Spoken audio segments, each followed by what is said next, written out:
Então, hoje vamos iniciar um novo capítulo, o capítulo 9 do livro Alimentação e Evolução Espiritual, um livro escrito por Edson Ramos de Siqueira. Este capítulo 9 fala da visão espírita acerca da alimentação e da evolução espiritual. Então, a literatura espírita contém muitos relatos acerca do significado da presença da carne nas nossas dietas. De forma muitas vezes categórica, os mestres espirituais citados neste capítulo transmitiram informações claras e objetivas sobre este hábito alimentar que devemos, num prazo estabelecido por cada um de nós, abolir do repertório comportamental. Portanto, não há uma imposição, e muito menos uma imposição da doutrina espírita ou de quem quer que seja, a fixar para cada um de nós o prazo em que devemos abolir. É quando estivermos preparados, mas irmos pensando em devagar, porque a natureza não dá saltos, então devagar irmos abolindo, assim como vamos limando ou tentando abolir os nossos defeitos. O consumo da carne animal também é um defeito, é um vício, e deve ser abolida à medida que o conseguirmos. A doutrina espírita, todavia, em respeito a um dos seus preceitos básicos, que é o intocável livre-arbítrio de cada um, nada impõe, entendendo que cabe a cada um de nós, após cuidadoso processo de autoconhecimento, iniciar a reforma íntima, essencial à evolução espiritual, a mudança íntima, interior, a mudança de conduta, a mudança de ser e de entender a vida, de entender cada irmão. A grande maioria dos espíritos, encarnados e desencarnados, desconhece ainda as implicações da ingestão de alimentos oriundos do sacrifício de animais, pois não dispõem de informações sobre a origem e evolução, tanto da vida sob a ótica biológica, como do ponto de vista do espírito. A humanidade, no geral, ainda ignora a conexão existente entre o mais simples dos animais e o homem. Charles Darwin demonstrou cientificamente que a origem dos corpos físicos de todos os seres vivos do planeta é a mesma. O Espiritismo ensina-nos que a trajetória do espírito rumo à divindade inicia-se no mais ínfimo dos seres. A seguir, vamos ver alguns relatos, a partir das informações constantes das obras espíritas, oriundas de conhecidos orientadores da espiritualidade. Começaremos com o organizador da nossa doutrina, Allan Kardec, destacando algumas questões presentes na sua obra básica, que é o Livro dos Espíritos. Contudo, antes de abordar os aspectos específicos dos animais, transcreverei um pensamento dele estampado no livro A Gênese. Do mesmo modo que a ciência, propriamente dita, tem por objeto o estudo das leis do princípio material, o objeto especial do Espiritismo é o conhecimento das leis do princípio espiritual. Ora, como este último, o princípio espiritual, é uma das forças da natureza que reage incessantemente sobre o princípio material e reciprocamente, um age sobre o outro, disto resulta que o conhecimento de um não pode ser completo sem o conhecimento do outro. Espiritismo e ciência completam-se, são completados um pelo outro. As questões abaixo foram elaboradas por Kardec aos espíritos superiores e constam do Livro dos Espíritos. Questão 593. Pode-se dizer que os animais não agem senão por instinto? Respondem os espíritos. É verdade que dominam o instinto na maioria dos animais, mas não vês que agem com uma vontade determinada? Essa vontade determinada é da inteligência, embora uma inteligência limitada. Questão 597. Visto que os animais têm uma inteligência que lhe dá uma certa liberdade de ação, há neles um princípio independente da matéria? Responde a espiritualidade, sim, e esse princípio independente sobrevive ao corpo. A questão 597A. Esse princípio é uma alma semelhante à do homem? É também uma alma, porém inferior à do homem. Questão 598. A alma dos animais conserva, depois da morte, a sua individualidade e a consciência de si mesma? A resposta da espiritualidade é que a sua individualidade, sim, mas não a consciência do seu eu. A vida inteligente permanece neles ainda em estado latente. A verdadeira vida, tanto do animal como do homem, não está no invólucro corporal. Está no princípio inteligente, que pré-existe e sobrevive ao corpo. Todos os espíritos que agora animam corpos humanos, num passado distante, animaram animais, onde adquiriram atributos que hoje se apresentam nos seres humanos. E nesses seres, que estáis longe de conhecer inteiramente, que o princípio inteligente se elabora, se individualiza pouco a pouco e ensaia para a vida. Tudo se encadeia na natureza, desde o átomo primitivo até o arcanjo, que também começou por ser um átomo. Admirável lei de harmonia, da qual o vosso espírito limitado ainda não pode abranger o conjunto. É a questão 540. O princípio espiritual adquire experiências, emoções e conhecimentos através do trânsito pelos diferentes reinos da natureza, diz-nos Joana de Ângelos. Ernesto Bolzano, nascido em 1862, em Génova, na Itália, foi um dos mais importantes pesquisadores dos fenómenos espíritas, tendo dedicado mais de 40 anos de vida ao espiritismo científico. Foi professor da Universidade de Turim, onde criou um grupo de estudos espíritas. Desde os 15 anos de idade, já se interessava por filosofia, psicologia e ciências naturais. Vivia em busca de respostas às questões inerentes à natureza humana e no sentido da vida. No seu livro, Os Animais Têm Alma, faz preciosíssimas considerações, uma das quais transcrevemos a seguir.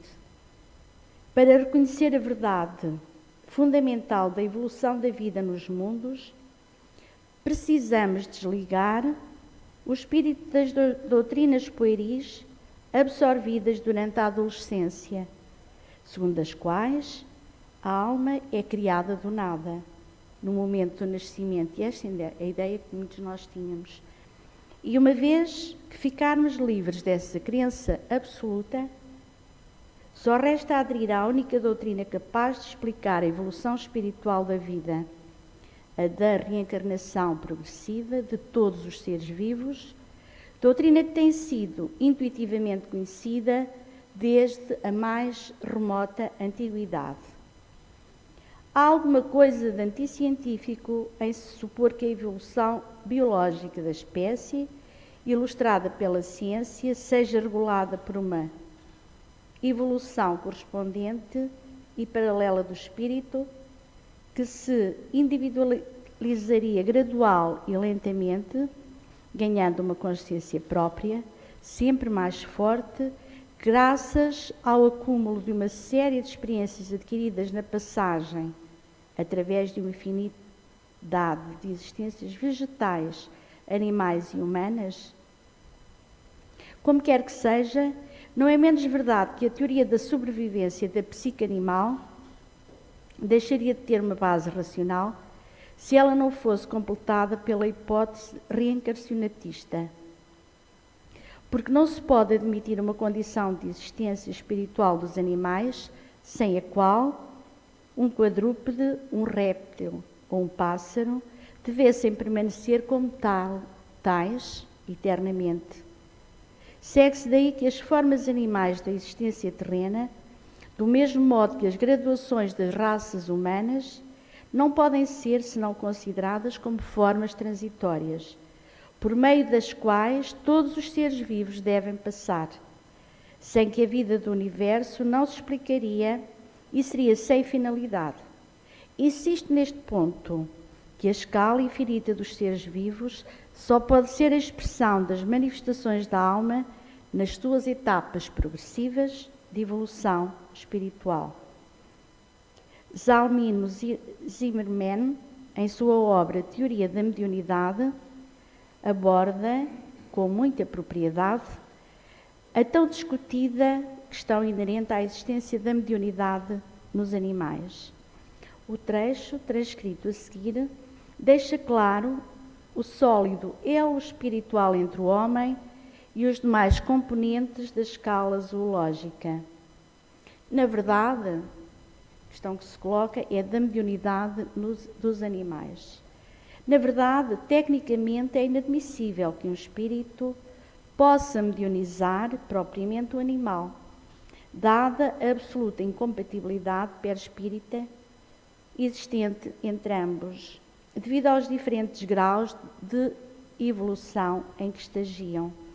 De facto, o perispírito do homem, o perispírito do ser humano, resultado já de avançada evolução, com o perispírito mais primário, o proto-perispírito do animal, embora este já se mostre, às vezes, inteligência surpreendente. Certo é que inúmeros casos relatados na literatura espírita dão conta de uma aptidão pré-cognitiva existente entre certos cães, gatos, às vezes com bastante antecedência, como ocorre, por exemplo, com os ratos que abandonaram o barco antes do naufrágio iminente. Esses casos, como também os do eventual registro da presença de espíritos e outros fenómenos, telepatia, vidência, devem ser atribuídos a um tipo de faculdade psíquica ainda em desenvolvimento, a que chamamos a protomediunidade. Mas os animais conseguem captar e conseguem ver entidades espirituais que, alcançando o ser psíquico a dimensão hominal, quando chegam à dimensão de homem, desabrochará como mediunidade propriamente dita. Pela psicofonia do médium João Barbel, Darúbio da Galileia, comumente conhecido como Padre Pio, assim se manifestou. Chegará o dia em que será extinta da terra a matança dos animais. Animais que são espíritos, irmãos em estágio inferior aos homens, mas igualmente filhos de Deus, cujas vidas ainda são lamentavelmente sacrificadas para alimentar o apetite grosseiro do homem impuro, que ainda não há compreendido que a glória maior está em seguir as leis de Deus e que um dia aproximar-nos-emos da divina luz através da paciência e do amor, através de tudo aquilo que Jesus nos ensinou. Também por intermédio deste médium João Barbel, o cientista italiano Galileu Galilei transmitiu importante, este médium está vivo, trabalha no Brasil, mas recebe as comunicações e cedeu-as. Transmitiu importante informação a respeito da carne na nossa alimentação. Galileu Galilei, que viveu em 1564, estudou, imprimiu grande avanço à astronomia. Os seus estudos confirmaram as observações de Copérnico, acerca do facto de que os planetas giram ao redor do Sol, contrariando o paradigma geocêntrico da Igreja Católica, que achava que tudo girava à volta da Terra. Em vista disto, foi punido pela Igreja com prisão domiciliar. Foi ele quem projetou o telescópio e muitos outros instrumentos, tendo sido considerado o pai da ciência moderna. E ele diz-nos, numa comunicação mediúnica que fez através deste médium, João Berbel, aos que ainda acreditam necessitar da alimentação carnívora, enquanto os estudos dos organismos humanos levam à conclusão de que é um ser de origem vegetariana e que as energias da carne são completamente contrárias às suas próprias energias e estruturas. As